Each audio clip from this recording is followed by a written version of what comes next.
So, here we are again back with an interesting lesson to begin with. So, Journey to the End of the Earth. This is the third lesson of our book Vistas, and it's written by Tishani Doshi. It's a travelogue, that means it describes the journey of the author herself when she goes to visit Antarctica, and that journey is described as the end of the earth. Why do we refer it to be the end of the earth? Maybe because life cannot survive there. That is a part of the earth where we don't get to see life. Why? Again, because we don't find conditions which are required for life to thrive on that planet. So, here we say the end here is symbolic of the end of human life in terms of it not existing in Antarctica. So, Antarctica today, as we see it, has no life. The chapter is also insightful in terms of an emerging global issue which the present generation has to face. And what is that issue? That issue is of climate change and global warming. The writer started the journey, and who is the head of the crew? Geoff Green is the head of the crew, who takes students along with him on the journey. Why? Because he believes that students are the future of our nation. If he takes actors and actresses, what is going to happen? They would just appreciate the place and they would not understand the true situation and the real questions which he wants them to understand.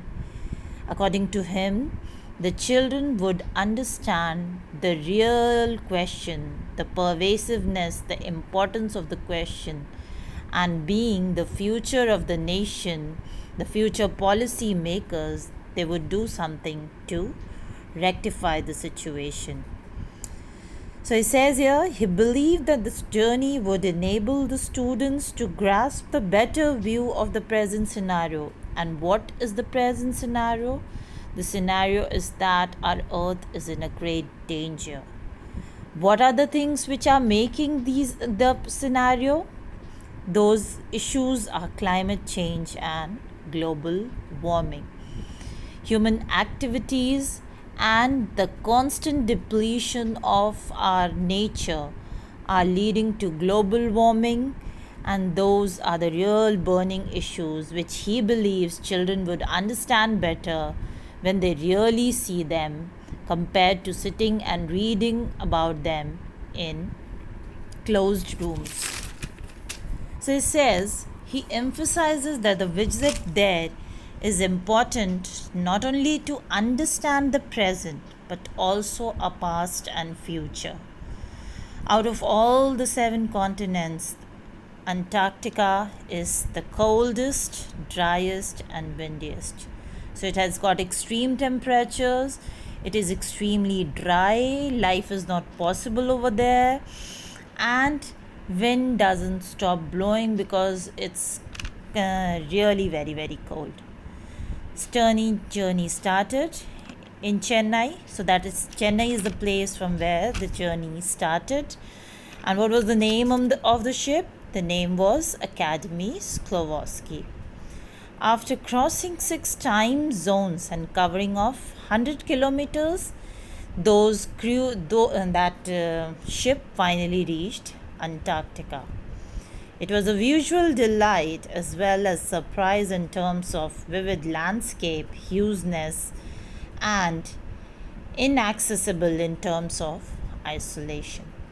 So it was a beautiful place. When we see the real beauty of the place, we are filled with delight. But it was also a very secluded place. That means life was not possible there. People could not survive there, and it seemed a little distant from other continents. The writer pondered whether it was possible that India and Antarctica was part of the vast Gondwana land. So he sees the vast Gondwana land. He says that where the Gondwana land was existing, where Antarctica is situated at present, at that place the vast Gondwana land used to exist. Gondwana land at that time was a huge continent, and just imagine the size of the continent as it encompasses the present day Asia, South America, Antarctica, and Africa. So just imagine the size of the continent Gondwana. But as the drift happened, as India got separated from Asia due to the forming of Himalayas, and as the Drake Passage, which separates South America from North America, severe cold currents started blowing in Antarctica. What was the result? This resulted in the cooling of Antarctica.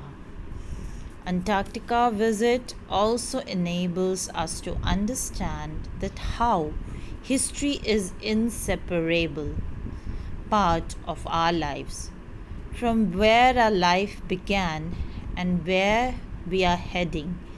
Everything could be understood by his visit to Antarctica. It enables us to understand the importance of the Calderian folds and how the extinction of the Precambrian mountains has affected our lives. Gondwana, where when Gondwana Island was actually existing, life was much different. The weather was nicer, the climate was much warmer, flora and fauna, that is, the plants and animals, could exist in Antarctica, and life thriving measures were found. Slowly, with the drift, dinosaurs got extinct as the temperature cooled due to the drift. Huge icebergs, almost as the size of the continents, can be found there. And the writer is really appalled by the thought of how he's gonna spend his 2 weeks there. It is also regressive to think that Antarctica lacks biodiversity and is an example of how climate change can adversely, that means negatively, affect our environment and our lives. The burning of fossil fuels resulted in the increased level of carbon dioxide, reduction of oxygen, making it further impossible for life to survive. Melting of iceberg also exemplified it. Further depletion of ozone can not only make it difficult for the animals to survive there, but can also lead to the extinction of phytoplanktons. These phytoplanktons are unicellular animals that nourish on the sun rays, and their extinction can lead to the further negative impact on the other species of our food chain. Though the visit to Antarctica was fun-packed experience in terms of the beauty it offered, it also proved to be a knowledgeable journey that left them with all pervasive question of what will be the future of our coming generation.